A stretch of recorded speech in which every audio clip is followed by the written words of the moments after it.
Sejam todos bem-vindos.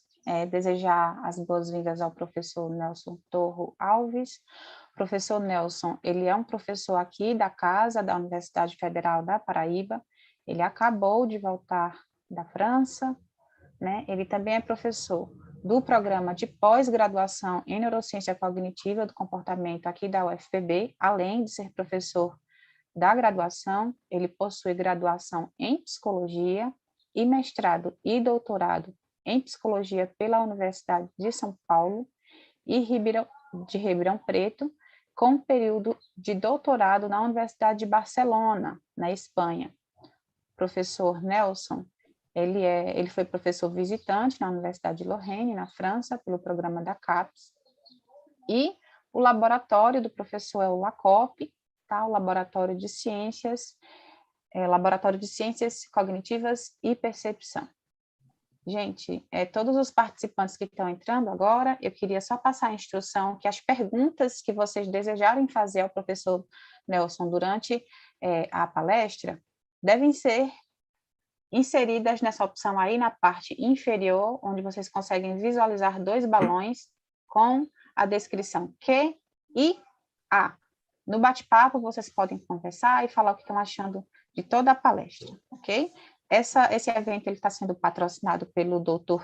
Evaldo Ronf, né, um profissional que trabalha com a cirurgia maxilofacial e implantes dentários. Só lembrando que as perguntas devem ser enviadas na opção Q e A. O título da palestra do Dr. Nelson é O reconhecimento das emoções faciais básicas é universal? Passo agora a palavra para o professor Nelson. Professor, boa palestra. Obrigado, Gisele, pela apresentação. Agradecer, então, toda a comissão do CCNEC pelo convite. Agradecer ao Joel aí pela resolução dos problemas técnicos. E parabéns à organização do evento. Bom, eu acho que a apresentação, né, agora eu vou iniciar a apresentação dos slides. Ou já está aparecendo, Gisele?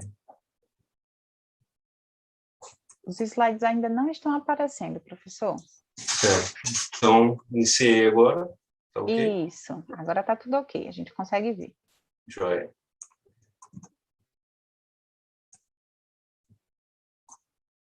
Deixa eu colocar a janela aqui. Bom, então, o tema que a gente vai conversar hoje, né, é sobre a questão da universalidade das expressões faciais básicas. Né? O que significa isso? Né, basicamente, né, existem um determinado conjunto de emoções faciais, como tristeza, raiva, medo ou nojo, que são universalmente reconhecidas e expressas da mesma maneira. Então, a gente pode falar, né, que existe esse conjunto de emoções faciais que é reconhecida e expressa de forma similar em diferentes culturas. Né? Essa é a questão da nossa palestra. A face humana, ela é um instrumento extremamente rico de comunicação, então ela pode informar sobre a idade, sobre o sexo, a atratividade, e também sobre as emoções, né, o que as pessoas estão sentindo, né, sobre os estados atencionais, no que elas estão prestando atenção, o que as interessa. Então, a face humana é uma ferramenta extremamente rica de comunicação. Eu estou tentando passar aqui para o próximo slide, mas agora foi. Ok. Então, desde o princípio, né, já existe uma vinculação da nossa atenção direcionada à face. Então, para os bebês é extremamente importante essa interação face a face. Através dessa interação, eles, né, aprendem com os adultos, eles sinalizam emoções, eles identificam emoções dos adultos. Então, é um instrumento muito importante para o desenvolvimento. Uma série de pesquisas mostra, inclusive, que pode haver um componente hereditário que leva a gente a prestar atenção para as faces. Então, esse é um estudo clássico feito na década de 90, né, onde eles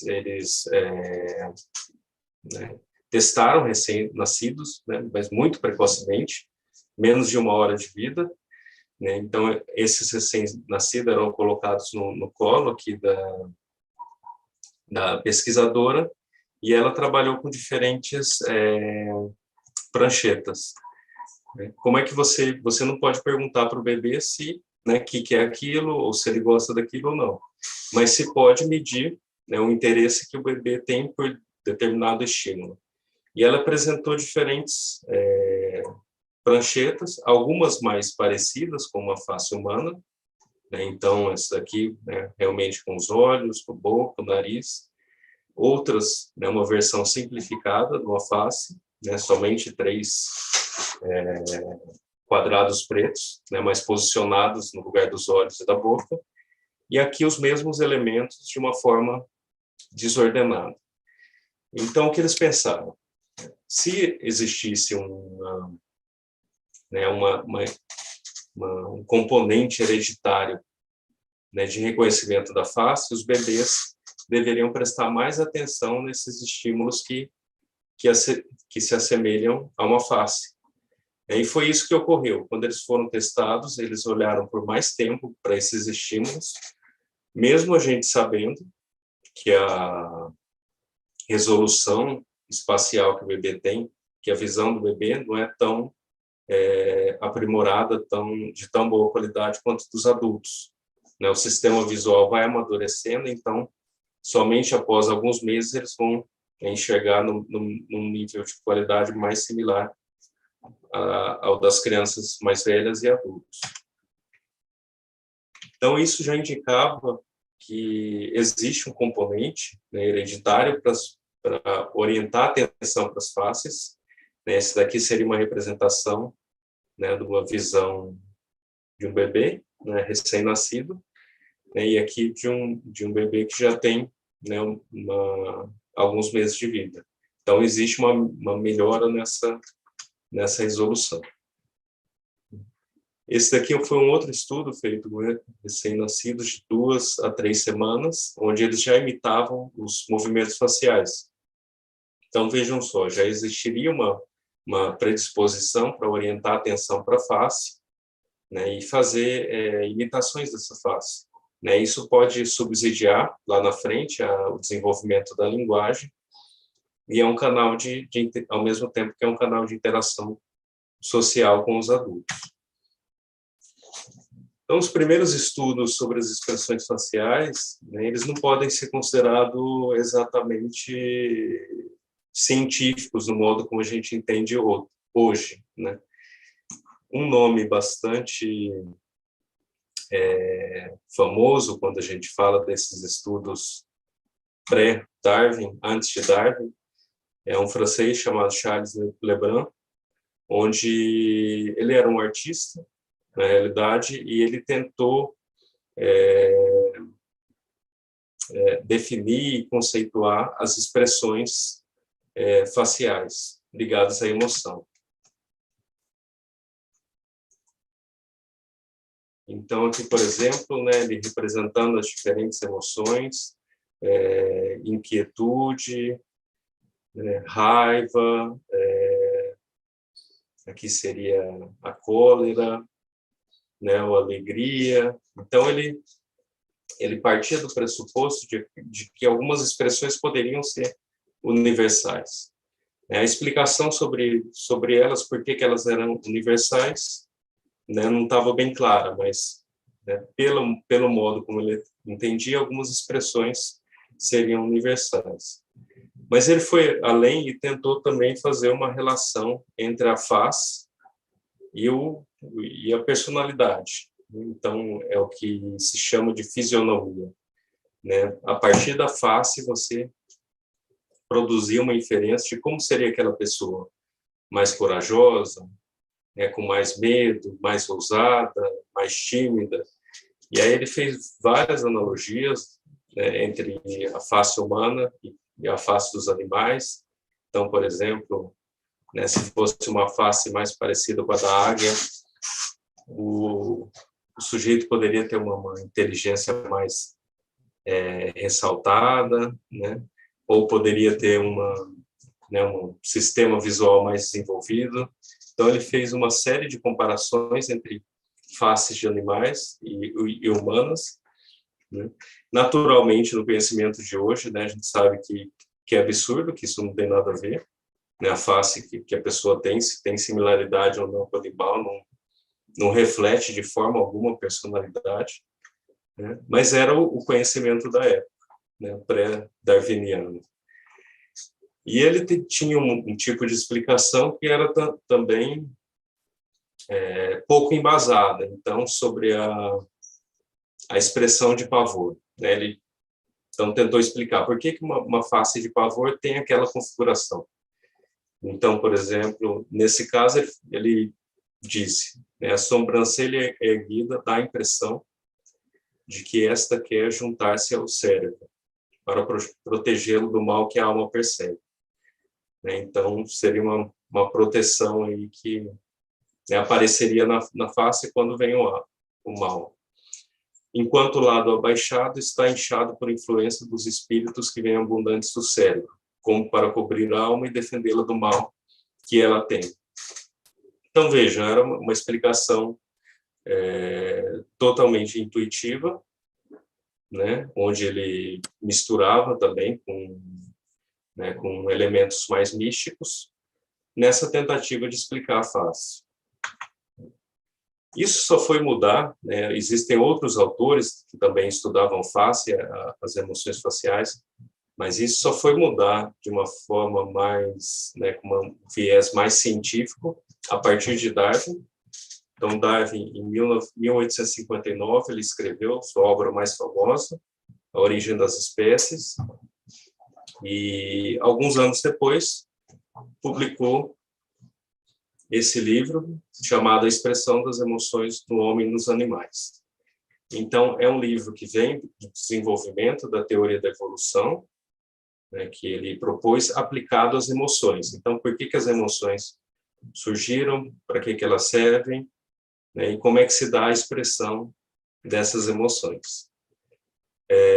Darwin se baseou em dois autores predecessores, um deles foi um anatomista inglês chamado Charles Bell, né? Então, Charles Bell já tinha feito uma análise bastante minuciosa da musculatura facial, né? Já tinha feito um estudo das expressões faciais.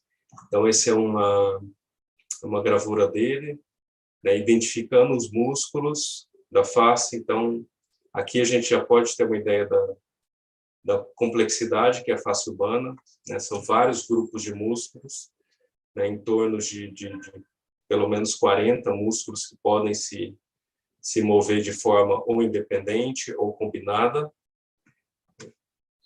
Então, ele acreditava, né, que existiriam expressões comuns que diferentes culturas reconheceriam, mas, né, ele não sabia por que isso poderia ter ocorrido.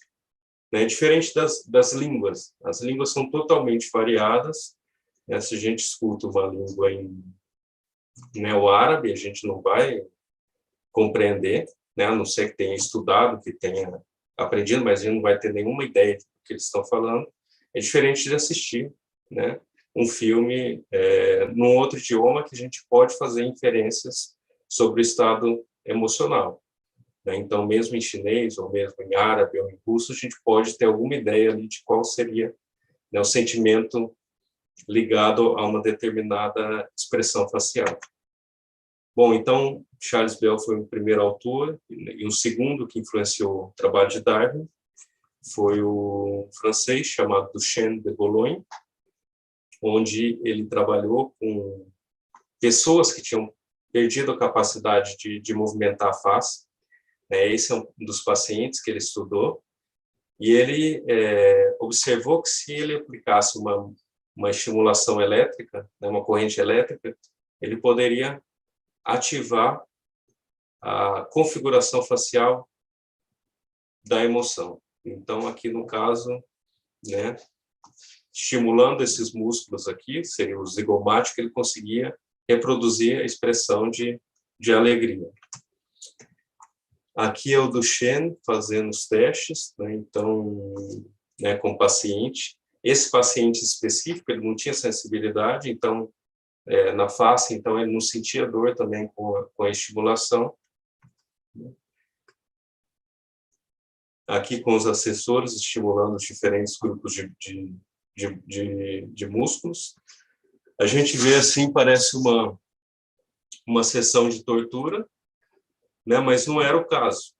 A gente tem uma empatia, a gente vê uma face, o sujeito está desesperado. Mas isso não quer dizer que ele tivesse realmente angustiado ou desesperado. Simplesmente a face dele estava com aquela configuração, por ser estimulada artificialmente. Mas isso não retornava em um estado emocional, né, compatível com aquela face. Então, a face de medo, são fotografias que foram tiradas dos procedimentos, e a face de raiva e agressão. Então, na mesma linha de Charles Bell, né, eles acreditavam, Duchenne acreditava que haveria expressões universais. Mas por quê? Né? Por que essas expressões seriam universais, enquanto, né, a língua, como a gente mencionou, é totalmente diferente? Então, Darwin ele vai sustentar que existem expressões universais porque isso vem de uma história evolutiva. Então, ao longo da evolução, né, as emoções, os estados internos, eles foram expressos na face, né, e isso deixou marcas, deixou uma herança para os descendentes futuros. Ele vai explicar isso por 3 princípios. Então, Darwin ele conceituou teoricamente porque haveriam expressões universais, estariam ligadas à história evolutiva das espécies, não só do ser humano, mas de outras espécies, como dos primatas. E ele também fez um estudo precursor transcultural.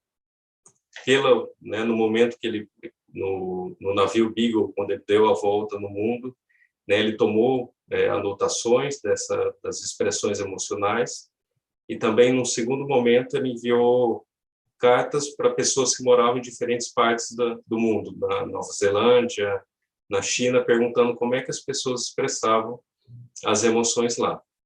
E, a partir disso, ele reuniu dados que indicavam, né, uma universalidade no reconhecimento e na expressão. Então, Darwin elencou 3 princípios para explicar como ocorrem as expressões emocionais. O princípio dos hábitos associados úteis, a antítese e devido ao sistema nervoso. Então, o que seria esse primeiro princípio dos hábitos úteis? Então, imaginem que um animal comeu uma comida estragada, né? Ele vai passar mal e vai botar aquilo para fora. Então, quando ele regurgitar a comida, ele vai fazer, né, colocar a língua para fora, abrir bem a boca, né, e fazer uma cara que a gente conhece como a cara de nojo, né, uma expressão facial de nojo. Então, nesse princípio, Darwin afirmou que algumas ações complexas têm utilidade direta ou indireta para aliviar, né, ou gratificar uma sensação.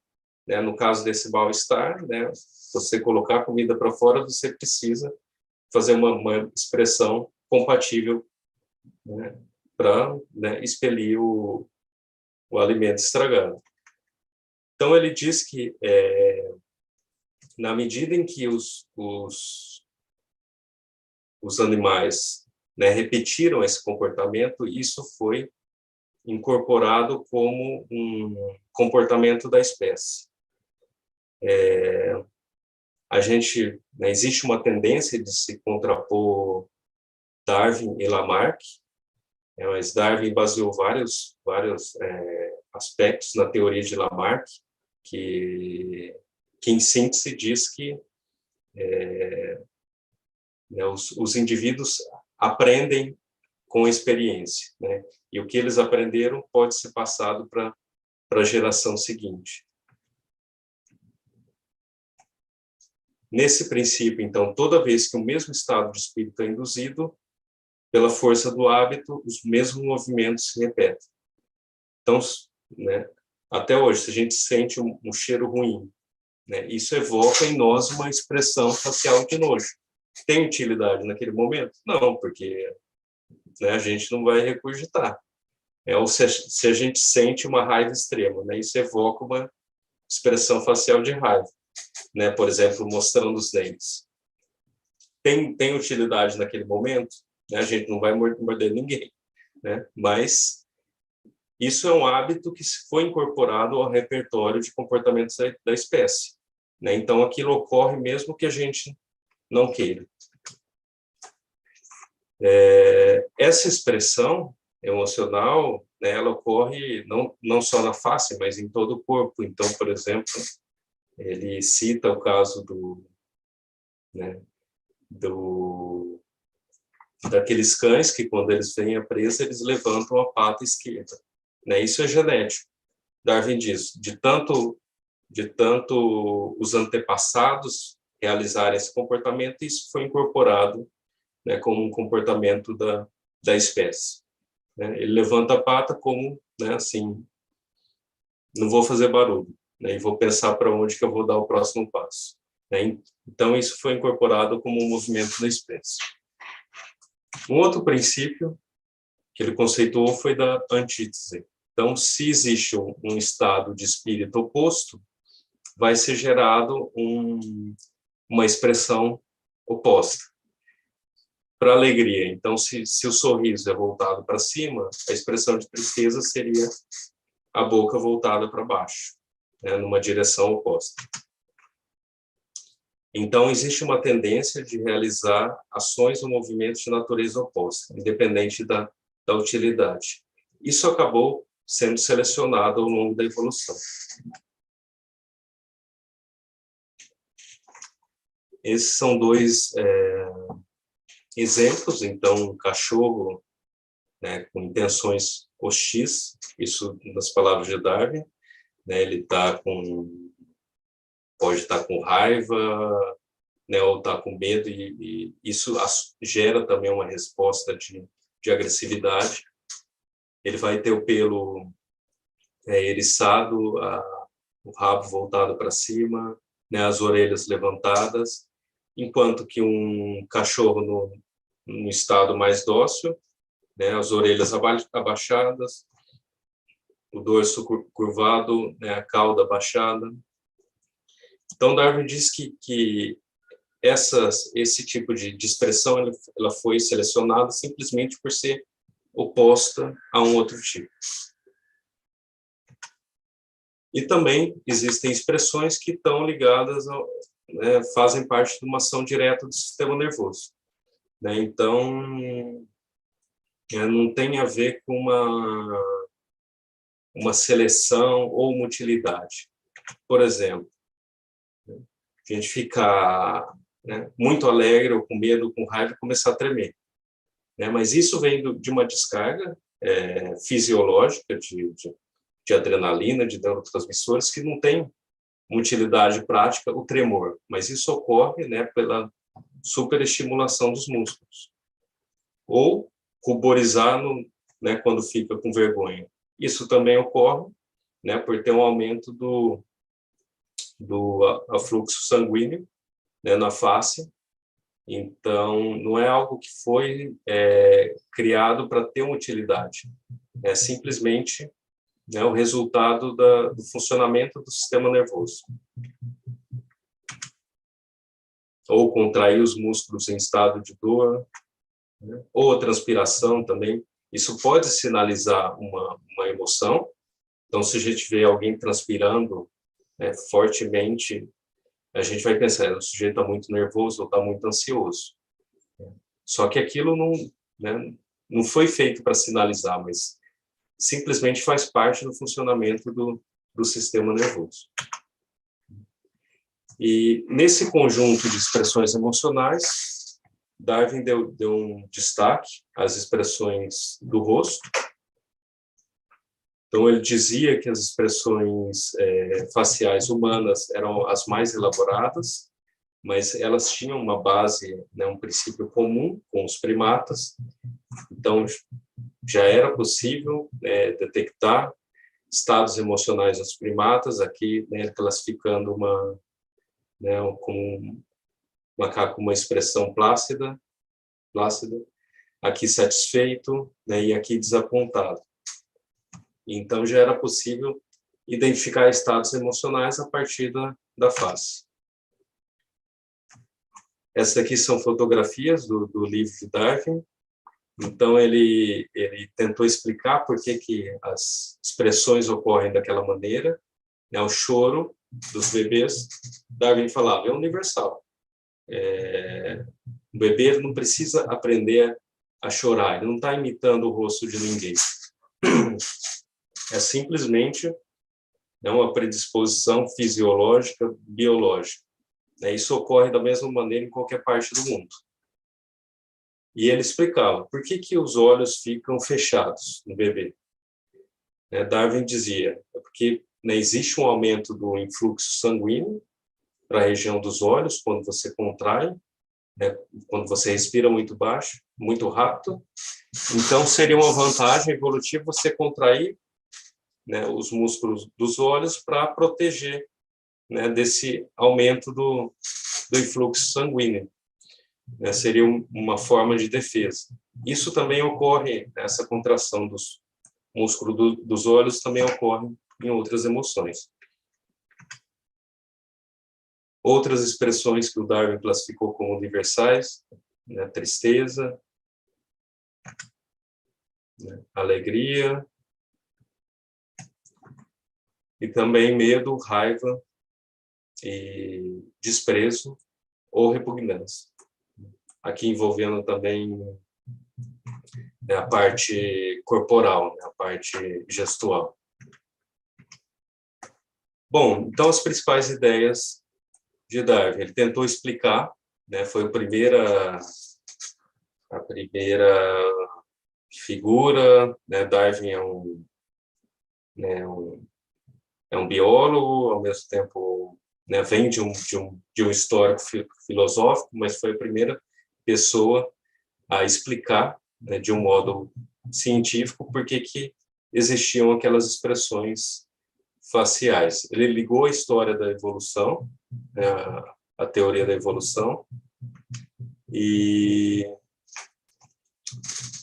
afirmou que essas ações expressivas são inatas e hereditárias.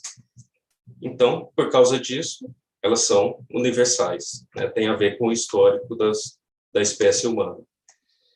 E um aspecto interessante é que ele diz que as expressões não surgiram para comunicar. Então, as expressões faciais não surgiram para comunicar, mas de acordo com aqueles 3 princípios, hábito, antítese e ação direta. Mas o importante é, uma vez que elas tenham surgido, elas podem ser usadas na comunicação. Então, podem ser utilizadas voluntariamente para comunicar alegria ou tristeza, ou podem ser usadas para fazer inferência sobre o estado emocional do outro. Mas, a princípio, no fundamento, as expressões faciais não surgiram para comunicar. E esse estudo das emoções confirma que o homem descende de alguma forma de animal inferior. Hoje não se utiliza mais essa nomenclatura, animal inferior, mas a gente poderia colocar como de um antepassado, um antepassado que deu origem, por exemplo, aos primatas e ao Homo sapiens. Então, algum animal que deu origem a diferentes grupos. Então, o que ocorreu no período pós-Darwin? O livro dele foi publicado em 1870. Então, foi um best-seller, né, foi bem vendido na época, mas ele acabou tendo pouca influência na comunidade científica durante bastante tempo. Ele era conhecido do público em geral, mas com pouca influência na comunidade científica, principalmente a partir do século XX. Então, alguns questionamentos começaram a ser feitos sobre o trabalho do Darwin. Primeiro, né, em razão da linguagem que ele utilizava. Né, ele falava diretamente, o animal ficou triste. Né, ou o animal, essa expressão do animal está ligada à insatisfação, ou está ligada à dúvida. Então, ele tinha um modo de interpretar que pode ser visto como antropomorfismo. O que significa? A gente está utilizando coisas nossas, né, uma linguagem nossa, para entender um animal. Então, isso, né, disseram, não, isso não é científico, né, esse antropomorfismo. Foi uma crítica. Uma outra crítica é que ele se utilizava muito da observação, então, de casos isolados. Só que na ciência a gente precisa de um protocolo mais sistematizado, né, uma situação controlada para fazer um experimento, para fazer um estudo. Né, mas Darwin não utilizou, né, esses protocolos para embasar o livro dele. Né, foram observações, foram histórias que ele reuniu, então isso poderia questionar. E também alguns estudos transculturais começaram a ser feitos que viam que determinadas culturas não tinham uma expressão emocional. Então, muitas vezes a linguagem, né, algumas culturas tinham só expressões para 2 ou 3 emoções, por exemplo, alegria, tristeza e raiva, mas não tinham para medo, não tinham para nojo. Então, essa falta essa lacuna na linguagem poderia sinalizar, né, uma lacuna na expressão facial. Né? Então, não haveria essa discriminação naquela cultura, como existe na nossa, entre as expressões faciais. Além do uso que Darwin fez da teoria de Lamarck para explicar esse comportamento. Ok. Então, esses questionamentos, né, eles apareceram no século XX, né, e durante um tempo, né, Darwin foi muito questionado, e, né, ao mesmo tempo que ele foi questionado, isso mobilizou também uma série de estudos que vão ser realizados a partir da segunda metade do século XX. E aí a gente tem um principal nome, né, um professor da Universidade da Califórnia, chamado Paul Ekman, que ele vai realizar diferentes estudos transculturais, testando um determinado conjunto de expressões faciais. Então, esse é o conjunto, é um banco de faces que acho que é o mais famoso de todos os bancos de face, né, Pictures of Facial Effects, 76, onde ele reuniu essas 6 expressões faciais, né? Vocês podem aí identificar: alegria, tristeza, medo, surpresa, raiva, nojo e a face neutra. E a gente vê, né? São fotos em preto e branco, são fotos de uma pessoa de outra cultura, mas a gente não tem muita dificuldade em reconhecer, em concordar que essas seriam, né, expressões razoáveis de se atribuir. Algumas são muito evidentes, por exemplo, a alegria, né? Dificilmente alguém afirmaria que essa não é uma face de alegria, que é outra emoção. Outras já, né, precisa talvez um pouco mais de interpretação, como essa daqui de raiva, né? Mas ainda assim haveria uma concordância alta. Então, esse conjunto de imagens foi testado por Ekman nos Estados Unidos. Ele começou fazendo as pesquisas lá, mas depois também ele colocou em dúvida. Então, será que essas expressões, né, que Existe concordância, elas são assim porque as pessoas aprenderam a reconhecer, né? Ou será que realmente vem de um aspecto mais hereditário da espécie? Então, a única forma de testar isso é se estudando culturas isoladas, grupos isolados. Se esses grupos reconhecerem as expressões faciais da mesma maneira, isso quer dizer que não foi uma influência cultural, né? Que eles não aprenderam a reconhecer as emoções por assistir filme ou por interagir, né, com outras culturas, mas sim que existe um aspecto mais biológico.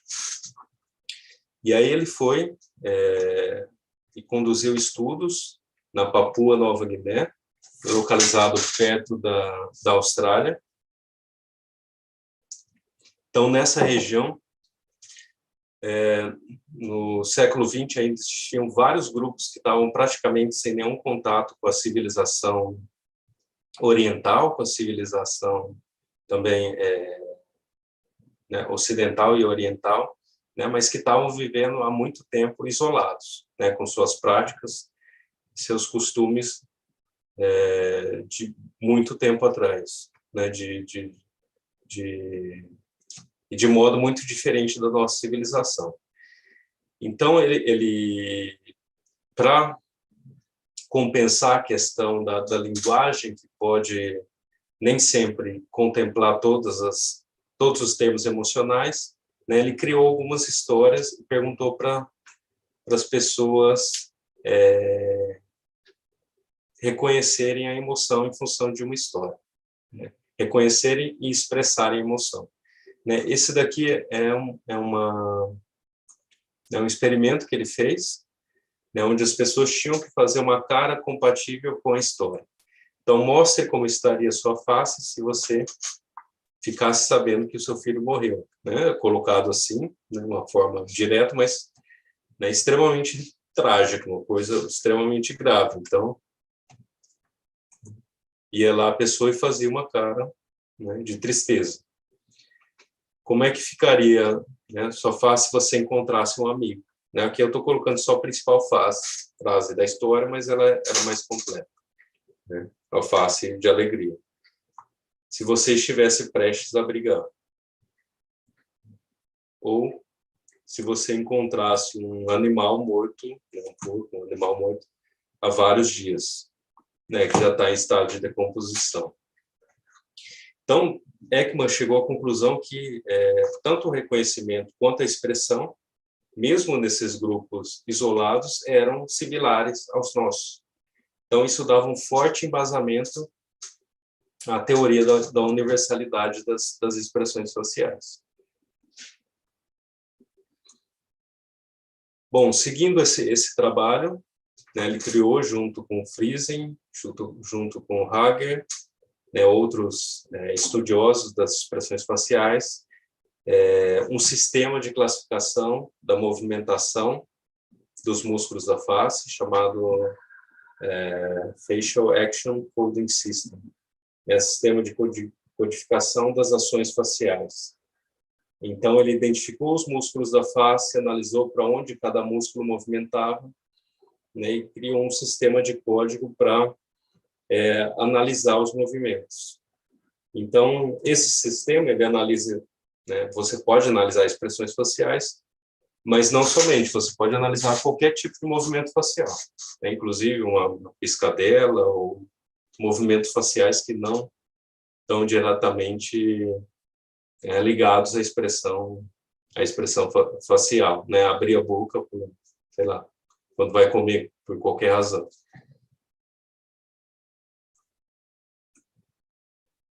E Ekman fez uma análise com base nessa musculatura. Ele levantou que é possível ver dois tipos de sorriso.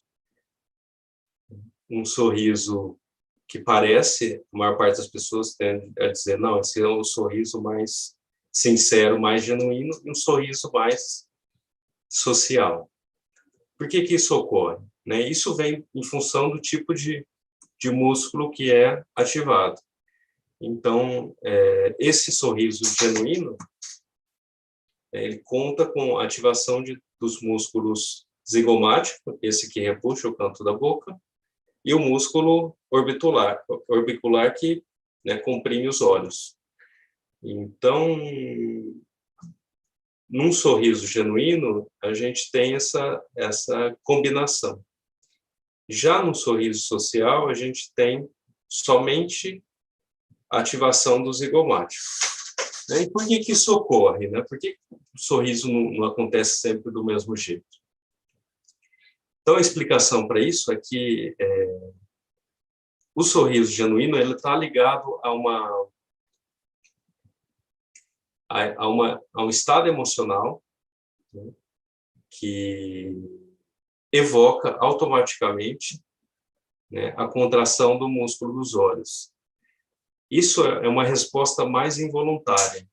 Então, num sorriso social, a gente tem controle do zigomático, do músculo da boca.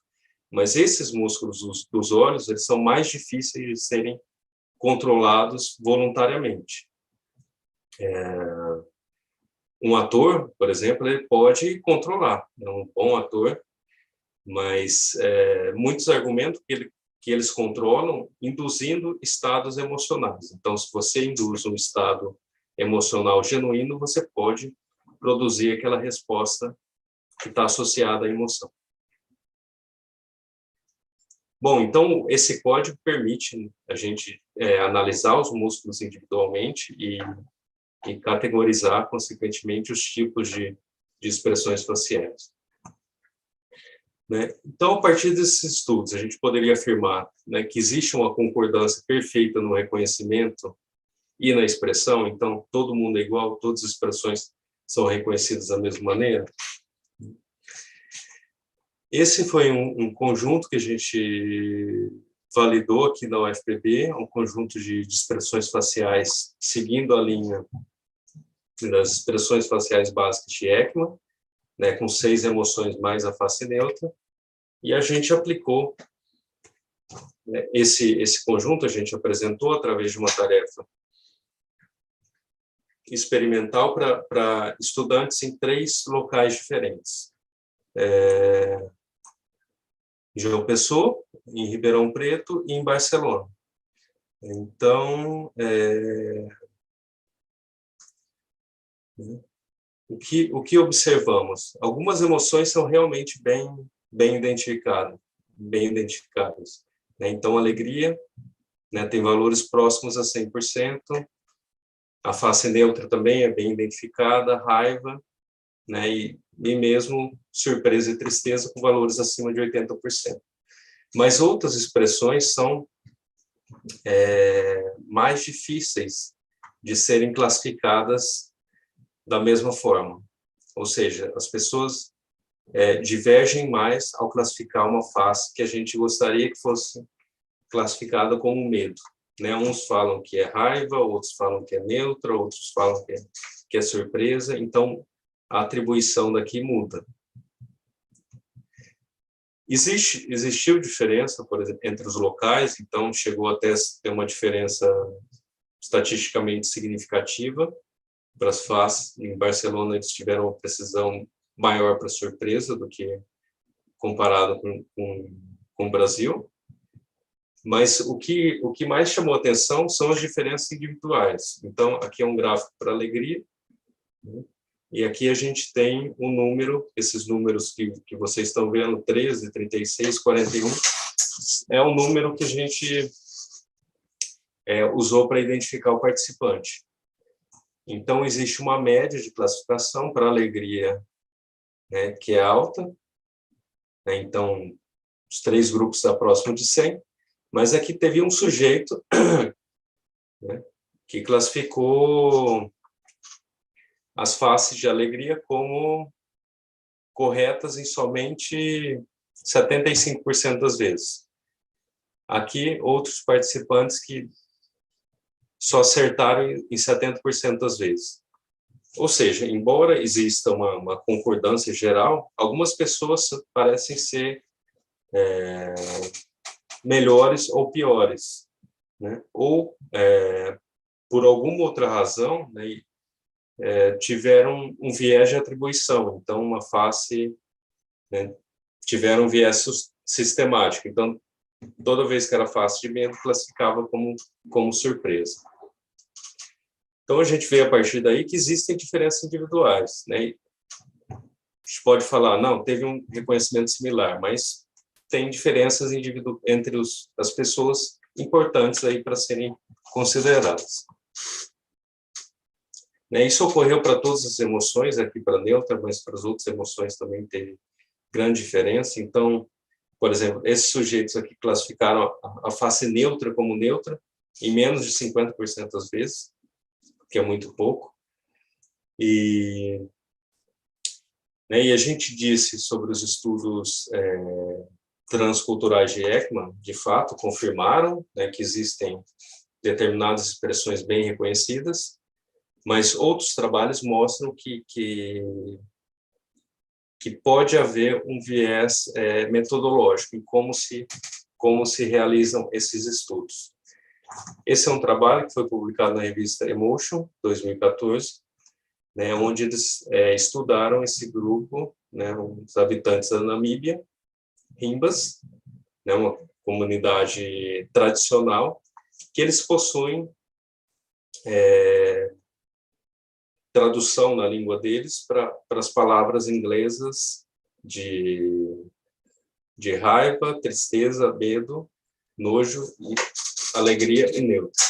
Então, ou seja, quase todas as palavras que estão no inglês, das emoções básicas, também estão lá na língua deles.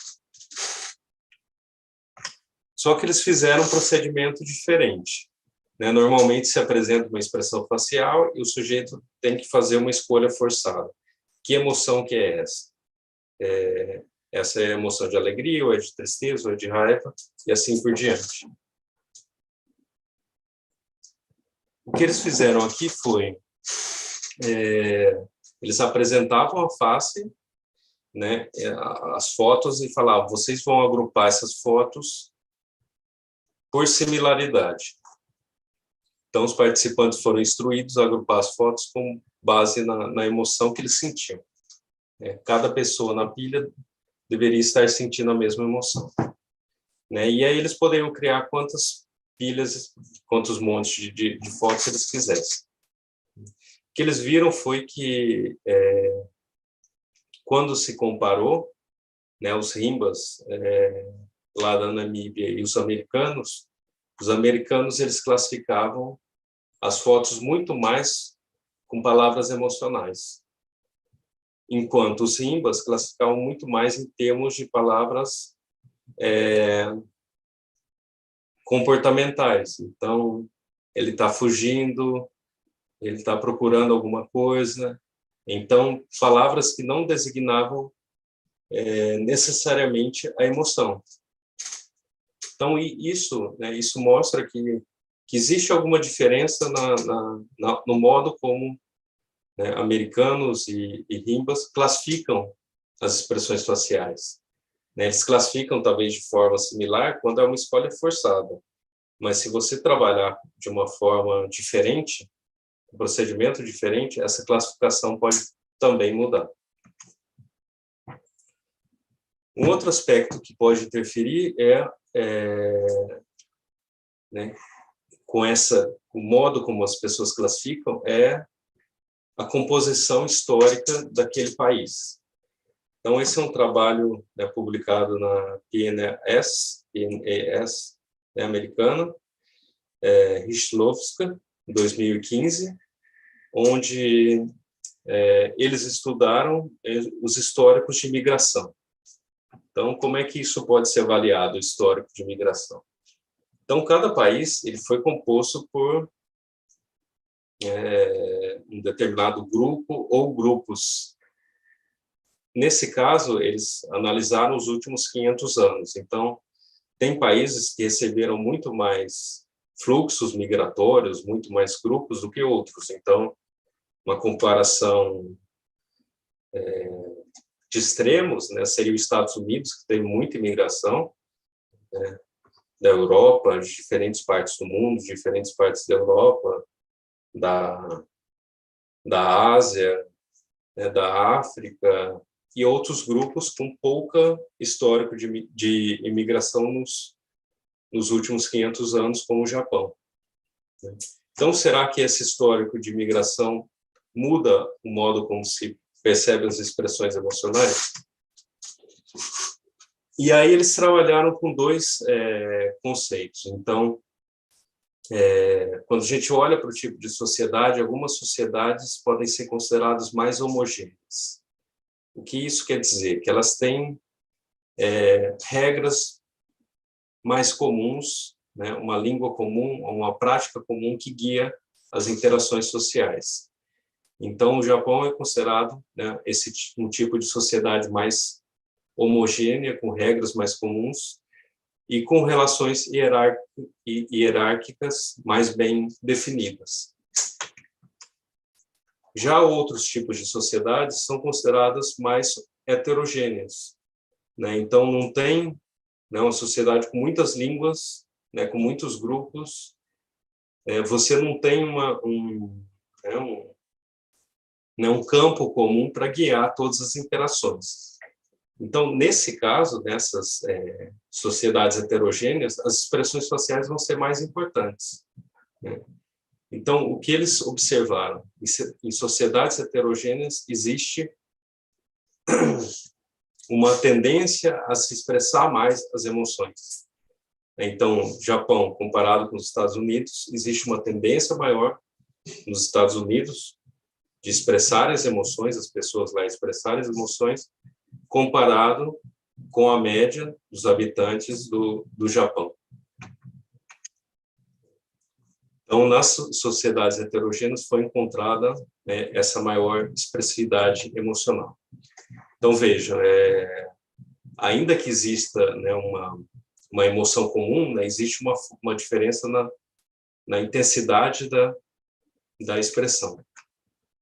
Um outro aspecto que eles avaliaram foi a função do sorriso. A gente pensa o sorriso como uma coisa só, mas, na verdade, pode ser dividido em diferentes componentes ou funções, né? Tem um sorriso que está mais ligado ao prazer, né, se divertir, um sorriso que está mais ligado à amizade, afiliativo, relação harmoniosa, ou um sorriso mais ligado à dominância.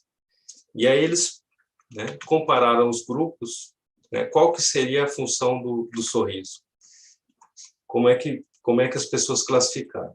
E aí eles viram também uma diferença. Então, nas sociedades homogêneas, existe a crença de que os sorrisos sinalizam negociações de status e hierarquia, né? Então, é uma sociedade que se organiza mais, né, pela hierarquia. Então, né, o sorriso tem uma função diferente lá.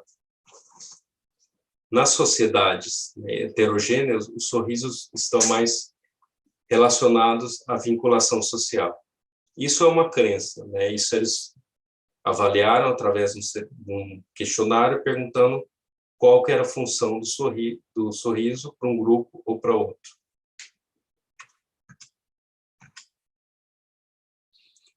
A gente vê essa diferença, né, também em outras situações. Esse daqui foi um estudo experimental feito por Ekman na década de 70. Então, ele comparou americanos e japoneses quando eles viam um filme estressante. Então, uma cena de cirurgia, né, tirando o coração, fazendo um transplante, né, uma cena pesada, né, para quem não está acostumado com isso, quem não é médico, quem não presencia esse tipo de coisa, uma cena estressante. Em duas condições sociais. Então, os participantes assistiam ou filme sozinho ou junto do experimentador. E aí eles avaliaram, através da análise da musculatura facial, qual que seria a emoção que os sujeitos estavam sentindo. O que eles encontraram? Se os participantes estivessem sozinhos, se os americanos ou os japoneses estivessem assistindo o filme sozinho, todo mundo apresentava sinal de estresse facial, né? Nojo, medo, né? Algum sinal de estresse. E agora, o que acontecia se tivesse um experimentador do lado? Quando o experimentador estava do lado, os japoneses tendiam a sorrir, né, como uma forma de mascarar os sentimentos negativos. Então, ao invés de fazer uma expressão de nojo ou medo, que talvez pudesse denotar fraqueza, né, havia tendência a sorrir. Então, como é que o Ekman poderia explicar? Então, existe expressão universal ou não. Nesse caso, por exemplo, o estudo está falando, não, um grupo exibe medo, o outro está exibindo um sorriso quando está na presença de outra pessoa. Então, iria contra a expressão da universalidade. Mas aí Ekman introduziu um conceito chamado display rules, ou seria regra de apresentação, que seria como a pessoa apresenta a emoção. Então, é uma regra cultural, implícita, né, que diz como é que a gente deve apresentar uma emoção. Então, né, se você está num velório, aí teoriza Vasque da época, você tem que demonstrar tristeza, mesmo que na época, né, alguns poderiam estar felizes de, né, ter um adversário morto, né, no caso da política, que você tem emoções muito exacerbadas, ou se você está jogando pôquer, não pode, um jogador de pôquer profissional não vai fazer uma cara de satisfação quando tira uma carta boa, né, uma sequência boa, ou não pode demonstrar tristeza, né, ou insatisfação quando está com uma sequência ruim. Ou se você está numa festa, você às vezes não está tão bem, mas você tem que, né, parecer que está melhor. Então, vejam que, né, nós podemos ter um grau de controle, de modulação de como a gente expressa a emoção. Então, essas regras de apresentação, elas vão ali elas podem ser divididas em 4 grupos. A gente pode, por exemplo, suprimir uma emoção real. Então, a inibição. Né? Eu estou triste, mas, né, vou fazer uma cara neutra, não quero deixar transparecer, né, que seria um jogador de pôquer, né? Suprimir qualquer emoção para não revelar o que ele tem em mãos ali. Uma expressão emocional, ela pode ser intensificada também, né? Você está feliz, mas você faz uma expressão, você está mais feliz do que você está de verdade, ou mais triste do que você está. Pode ser atenuada, você está triste, mas você não quer parecer tão triste, né? Então, uma tristeza atenuada. Ou um mascaramento, que é o contrário, você está com raiva, mas você tenta fingir que você está alegre. Então, no caso, né, talvez o caso dos japoneses que sorriam durante a cirurgia, seria um mascaramento. Eu tô com asco, mas eu sorrio para, né, mascarar aquela emoção que eu estou sentindo. Então, essa regra de apresentação, ela afeta o modo como a gente dá saída à emoção, né? A gente pode suprimir, a gente pode intensificar, ou pode mudar. Então, o que o Ekman afirma? Isso não quer dizer que quando as pessoas controlam a emoção, não quer dizer que a emoção seja universal, mas não seja universal. Simplesmente quer dizer que as pessoas estão modulando, regras culturais estão influenciando o modo como se expressa a emoção na face. Mas se você deixar a pessoa sozinha numa situação ideal, ela vai fazer uma expressão facial ligada àquela emoção de alegria ou tristeza, e assim por diante. Bom, mas existem, né, uns outros estudos que mostram que nem sempre a classificação das emoções é tão clara e tão óbvia, né, e evidente.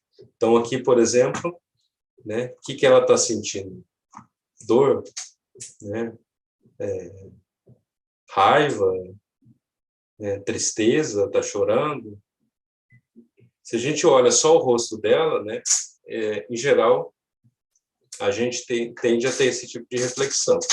Mas quando a gente olha o contexto, né, isso muda drasticamente. Então, né, aí foi depois de ganhar a partida, ou ganhar, não sei se foi a partida, o campeonato, né, então ela está vibrando com aquilo, né, uma emoção extremamente positiva, mas que se a gente olha só a face, pode estar ligada, né, a gente pode interpretar como negativo.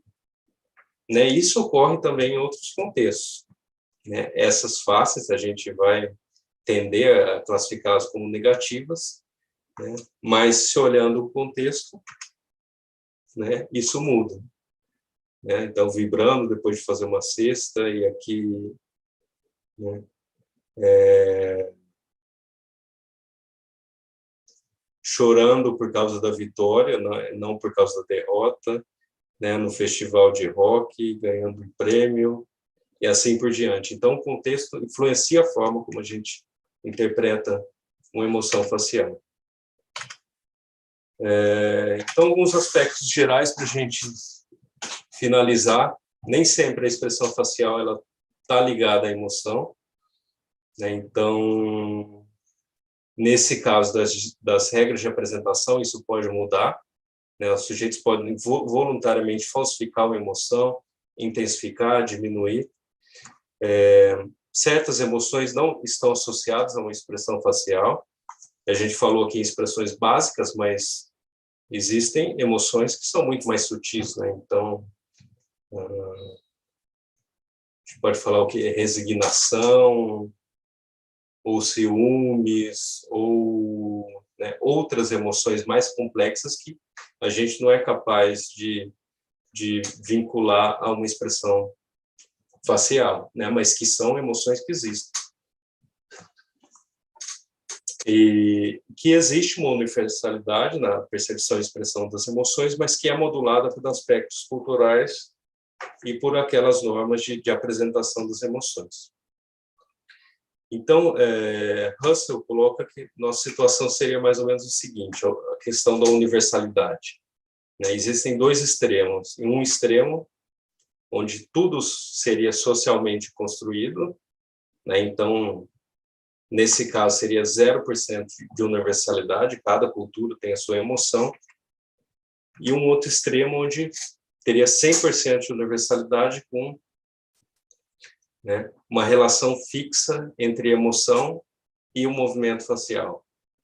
Então, nesse caso, sempre que houvesse uma emoção de alegria, tristeza, haveria aquela expressão facial, né, 100% de universalidade. No caso, a gente está em algum ponto nesse meio termo. Alguns autores, né, o próprio Russell, puxa mais para esse canto do socialmente construído, ou, né, elencando problemas, vieses no desenho experimental, e outros autores, né, puxam mais para esse ponto da universalidade. Né? Então, num ponto de vista pessoal, acho que estaria mais ou menos por aqui. Existe uma universalidade, mas não tem como ser 100%, não é 100%. Né? As pessoas têm julgamentos diferentes, e também existem, né, influências culturais aí modulando o reconhecimento das emoções. Como a Gisele apresentou, né, eu estou vinculado na UFPB, ao Laboratório de Ciências Cognitivas e Percepção. Né, qualquer dúvida que vocês tiverem, ou se quiserem estabelecer um contato depois, está aí o e-mail. Então, obrigado pela atenção de vocês. Estamos abertos para os questionamentos, se houver tempo. Não sei como é que está o controle. Professor, infelizmente a gente não vai ter tempo para fazer perguntas. Eu queria pedir desculpa ao senhor e desculpa a todos os participantes. Não tem problema, não. Tá? Queria agradecer mesmo pela sua disponibilidade. Acho que todo mundo que está aqui participando deve ter gostado, adorado, tanto quanto eu. Fiquei impressionada aqui com a organização dos slides, tudo, né? O senhor falou uma frase que eu gostei muito, foi: a linguagem nem sempre pode contemplar as nossas emoções, né? Acho que a cada apresentação de slide foi exatamente isso que todos os participantes eles conseguiram aprender. Isso foi muito positivo. Professor Nelson, muito obrigada pela palestra, tá? É uma honra ter o senhor no nosso programa, é uma honra ter o senhor aqui no nosso evento.